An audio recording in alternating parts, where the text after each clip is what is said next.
Hi mga palangkas! Ako Dainis sa MJ Vlogs. Please subscribe. So, muna na kasi San Pedro din na time, guys. Nagrahawala ko. May naaglag-lag. Miss akong anak.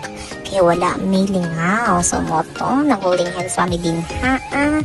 Nagmumbot ako din ha. Tapos nag-hi di ay gihapon. Oo. So, moto. Nagrahawala ko. May padulong may San Pedro Church anak, guys. So, naanami din hiya. Og ganagi ko sa view, tapos mo to napapicture ko sa mga anak diri.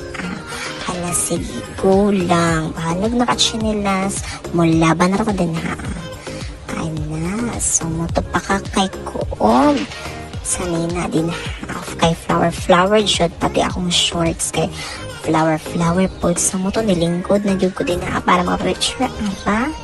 Pak ang chanela sa John. Og isa pa ako. Pak.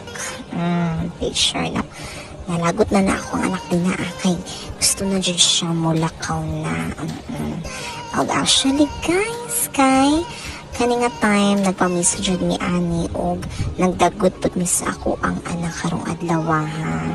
Oo, so nindot king view ang San Pedro Church no, so mugawas na di ay mi para sa San Pedro Church. O padulong na ni sa Unitap. Diri alang yapon na siya sa Davao, guys. Sumuoto siya.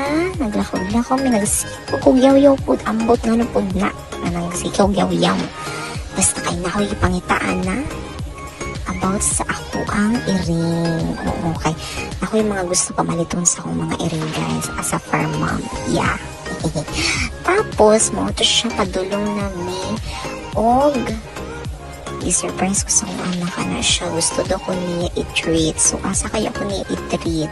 Sa convenience? Charings. Siyempre, dili. Siyempre, dito at sa number 1, Jollibee. I-treat ko niya, guys. Kabuutan na lang dyan sa kong anak. So, mo to happy kay ko. Naguna-una dyan ko.